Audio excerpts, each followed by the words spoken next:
सन 2015 में मैं DCP EOW करके पोस्टेड था मुंबई के इकोनॉमिक ऑफेंसेस विंग में।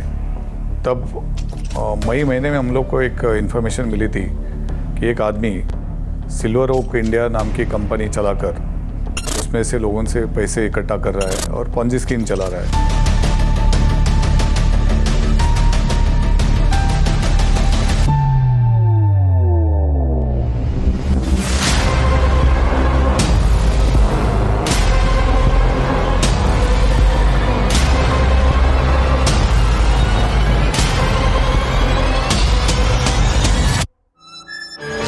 मेरा नाम है अशोक दत्तात्रेय खेड़कर। मैं पुलिस डिपार्टमेंट में एज ए पीएसआई ज्वाइन हुआ। मेरी पहली पोस्टिंग बॉम्बे पुलिस कमिश्नरेट में ही हुई और लगभग सारी नौकरी मेरी बॉम्बे पुलिस कमिश्नरेट में ही चली गई। हमारे जॉइंट सिटी, उस समय के जॉइंट सिटी को कमलाकर साहब को जानकारी मिली थी कि एक सुकाश चंद्रशेखर नाम का जो एक शख्स है कि जिन्होंने अपना एक पॉन्जी स्कीम चला रहा है और लोगों से करोड़ों रुपए ले रहा है। 3 महीने की वो ड्यूरेशन पीरियड देता है। हफ्ते में 10% का इंटरेस्ट का वो आश्वासन दे देता है और 3 महीने के बाद 300% से 1500% तक का वापस रिटर्न देने का उसने इस प्रकार की बोगस इन्वेस्टमेंट स्कीम चलाई है। कई लोगों से उन्होंने पैसा लिया है और वो लगभग अभी अपना पैकअप करके भाग जाने की संभावना है।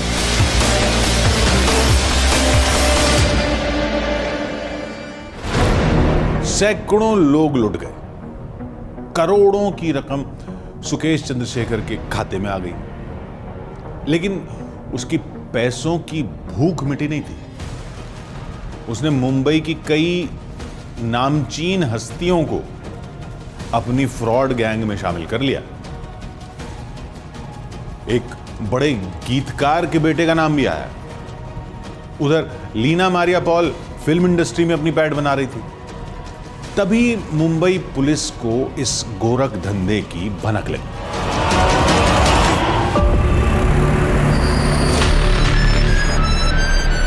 मेरा नाम धवल रावल है और मैं एक अकाउंटिंग फील्ड का हूँ और मैं फाइनेंस फील्ड में अभी फ़िलहाल जॉब कर रहा हूँ।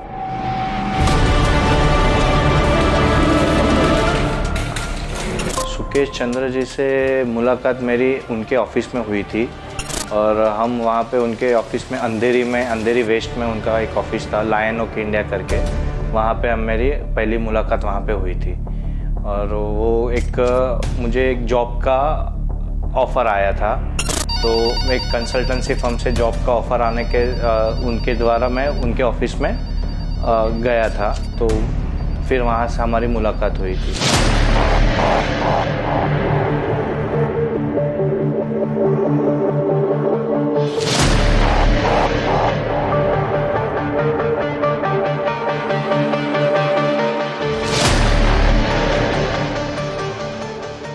उसका घर था वो इम्पीरियल हाइट्स करके बिल्डिंग है गोरेगांव में। वो वहाँ ये भी 2 विंग्स है वहाँ। दोनों विंग्स में उन्होंने 2 घर लिए थे। ये घर अब खुद रहता था और एक घर उन्होंने अपने स्टाफ के लिए रखा था।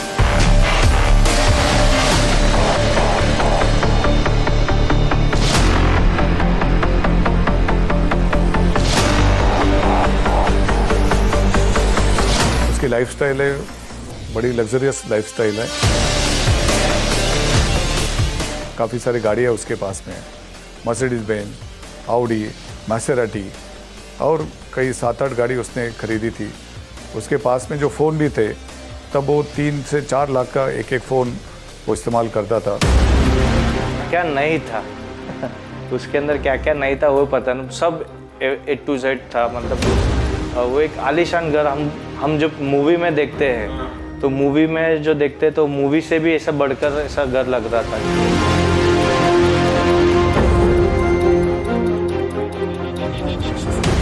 कम से कम 6-7 गाड़ियाँ साथ में रहेगी, 10-15 बॉडीगार्ड रहेंगे और वो सब बॉडीगार्ड SPG जैसे स्पेशल प्रोटेक्शन ग्रुप के जवानों के लिए जिस ढंग का यूनिफॉर्म दिया जाता था उसी तरह का यूनिफॉर्म उनको दे देता था।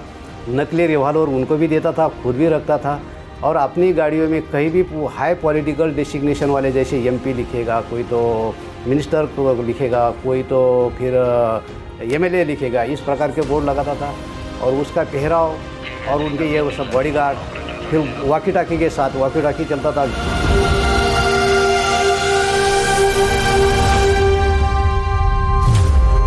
बहुत आलीशान ऑफिस जैसा था, छोटा था पर आलीशान ऑफिस जैसा था। उनके दफ्तर में मतलब उनके केबिन में कुछ महंगी पेंटिंगें थी, फिर एक स्वॉर्ड था, फिर एक टाइगर गोल्ड टाइगर ऐसा उनके ऐसा चेयर पे था। उनका चेयर एक आलीशान था। उनका जो लैपटॉप था, लैपटॉप का मतलब मॉनिटर नॉर्मल मॉनिटर से कहीं बड़ा और महंगा लग रहा था। और एक आलीशान ऑफिस उनका कैबिन था प्रॉपर, और ऑफिस में भी बहुत महंगी चीज़ें वो मेंटेन करते थे। सुकेश के रुतबे के कहने ही क्या, उसके रुआब से बड़े रईसजादे रश्क आते थे। कौन सी लग्जरी गाड़ियां नहीं थी, कौन सा तामझाम नहीं था। बैंगलोर के बैड बॉय का बम्बैया चैप्टर सस्पेंस और थ्रिल का मुकम्मल कॉकटेल था।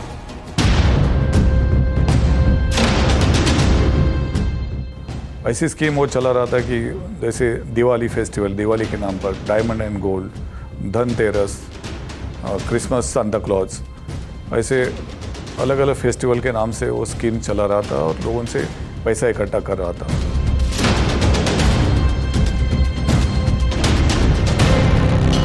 सैलरी टाइम पे स्टार्टिंग में 5-6 महीने मिली, फिर उन्होंने थोड़ा फिर सैलरी देना और कम हो गया।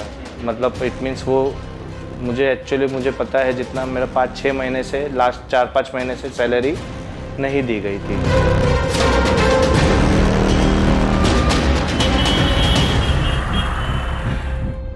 थोड़ा सा उसने रिटर्न दे दिया, लेकिन उसकी जो स्कीम थी 10 to 20% इंटरेस्ट और कुछ महीनों के बाद में 3 to 5 टाइम्स जो प्रिंसिपल अमाउंट है उसका वापस करने का वो पॉसिबल नहीं था।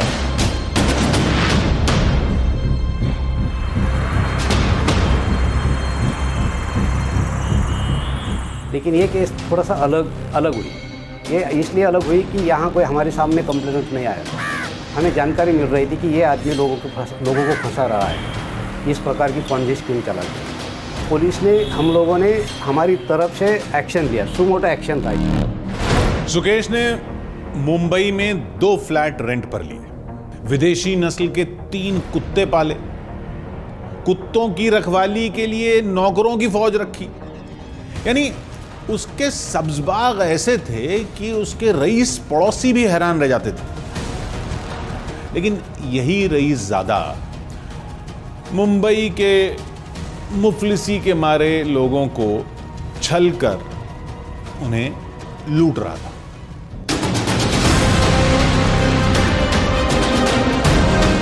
ऑफिसर ने एक ऑफेंस रजिस्टर किया 33/15 UOW में, और फिर उसके बाद में उसके ऑफिस का और जहाँ पर वो रहता था इंपीरियल हाइट्स गोरेगांव में, तो उस घर का सर्च किया गया। उसके बाद में जिसके ऑफिस से जितने भी पेपर्स मिले उसे हमें पता चला कि काफ़ी लोगों से उसने पैसा इकट्ठा किया, लगभग 18-19 करोड़ रुपया।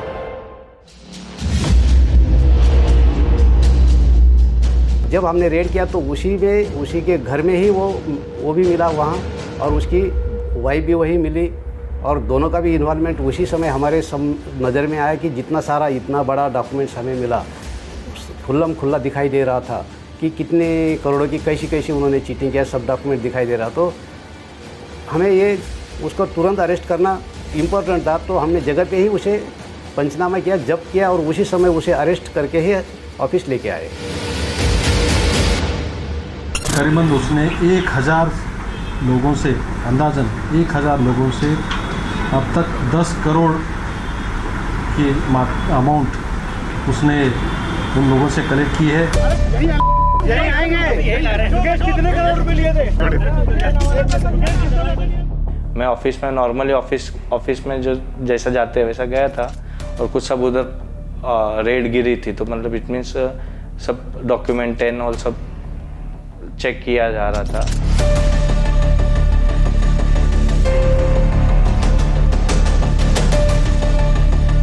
उसके घर से हमें डॉक्यूमेंट्स तो मिले, क्राइम रिलेटेड तो बहुत डॉक्यूमेंट्स मिले, हमें ओरिजिनल डॉक्यूमेंट्स मिल गए। इसके बावजूद उसके घर में हमें दो नकली रिवॉल्वर मिले। उसके बाद उसका 11 वॉकी टॉकीज हमें मिल गई, उसके वॉकी टॉकी चार्जर मिल गए। फिर एक पैसा गिनने का जो मशीन होता है वो मशीन भी वहाँ से बरामद हुआ। फिर 3-3.5 लाख रुपए कैश मिला, वो भी वहाँ से पैसा मिला हमें। फिर उनके घर से घड़ियाँ मिली, लगभग 100 से ज़्यादा घड़ियाँ मिली। फिर वो गॉगल्स बहुत कुछ मिले वहाँ, लगभग वो भी मुझे मेरे ख्याल से 30-35 हो गए, वो भी मिले हमें वहाँ। कई मोबाइल फ़ोन्स भी मिल गए, और बाकी भी बहुत लेविश लाइफस्टाइल दिखाने वाली कई चीज़ें थी जहाँ वहाँ की, जैसे कि कई सैकड़ों में उसके जूते थे उसके पास, तो सैकड़ों में दोनों के मिल गए।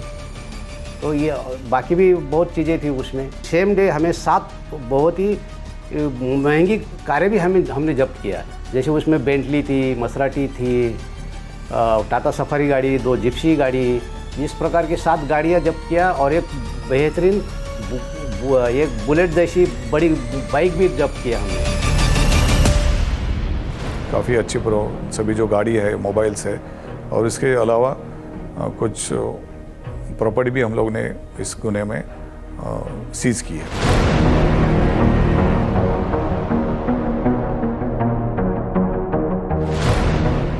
उनका तो हमेशा यही कहना था कि मैंने कोई क्राइम किया ही नहीं साहब, मैं तो जेन्युइनली काम करने जा रहा था। अभी आपने मुझे अरेस्ट किया इसलिए मैं लोगों को पैसा नहीं दे पा रहा हूँ, लेकिन मेरे बहुत कुछ बिज़नेस है, और वो बिज़नेस में मुझे बहुत कुछ अच्छा पैसा मिलता है, और उस पैसे में मैं लोगों को पैसा दे सकता हूँ।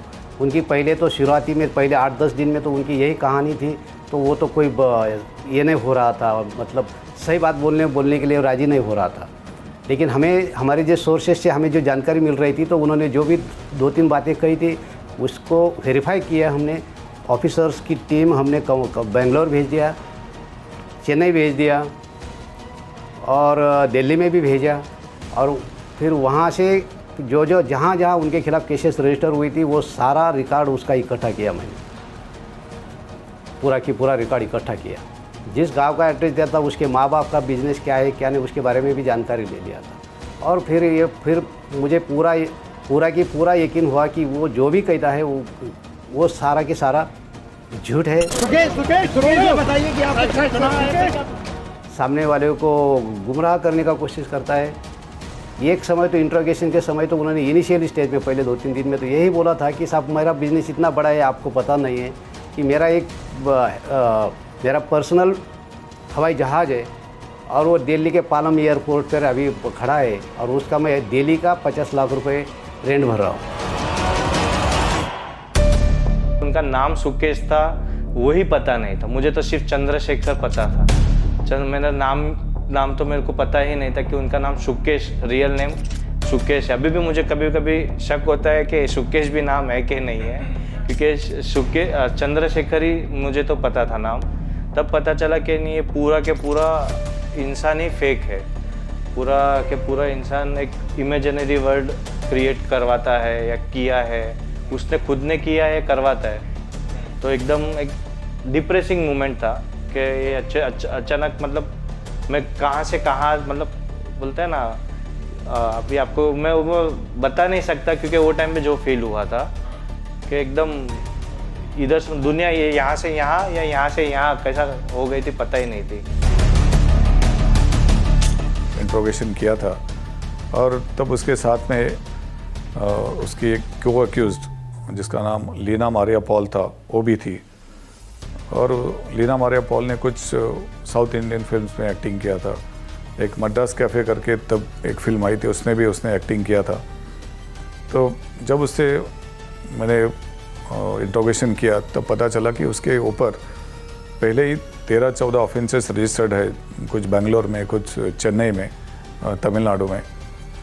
लेकिन इस ऑफेंसेस में उसको ज़्यादा देर वो पुलिस कस्टडी में या जुडिशियल कस्टडी में नहीं था, उसको जल्दी बेल मिल रही थी वहाँ पर।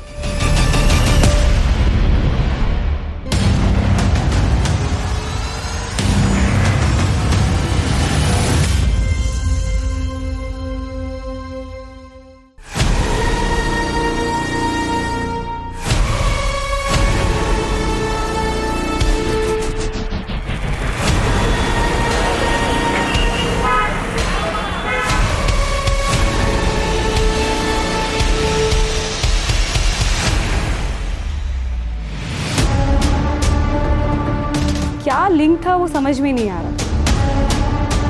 उसे कोई बड़ी बीमारी नहीं है, वो लगभग नौटंकी ही कर रहा है। शक हुआ कि कुछ तो है गड़बड़, जो हमें अब खुद से इन्वेस्टिगेशन करना चाहिए।